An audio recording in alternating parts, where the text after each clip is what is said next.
In Chapter 1 of the Bhagavad Gita, titled Arjuna Vishada Yoga, the Yoga of Arjuna's Dejection, Lord Krishna's message is not directly imparted. This chapter sets the stage for the teachings that follow by illustrating Arjuna's crisis. Here is a detailed explanation. The chapter begins with King Dhritarashtra asking Sanjaya to describe the events on the battlefield of Kurukshetra, where the Pandavas and Kauravas are assembled for war.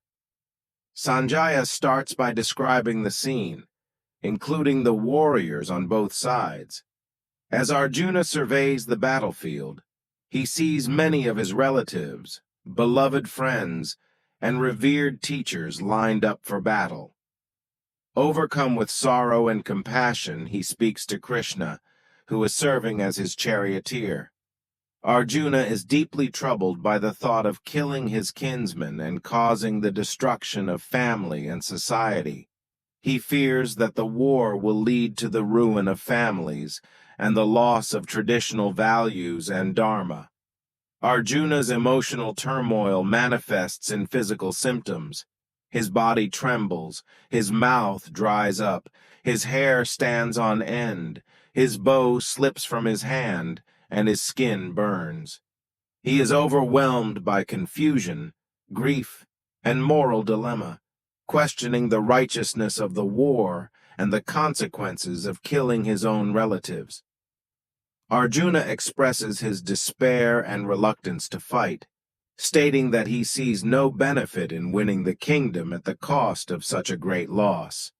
He argues that the destruction of family will lead to the collapse of social order and the rise of irreligion, ultimately resulting in hellish consequences for the souls involved.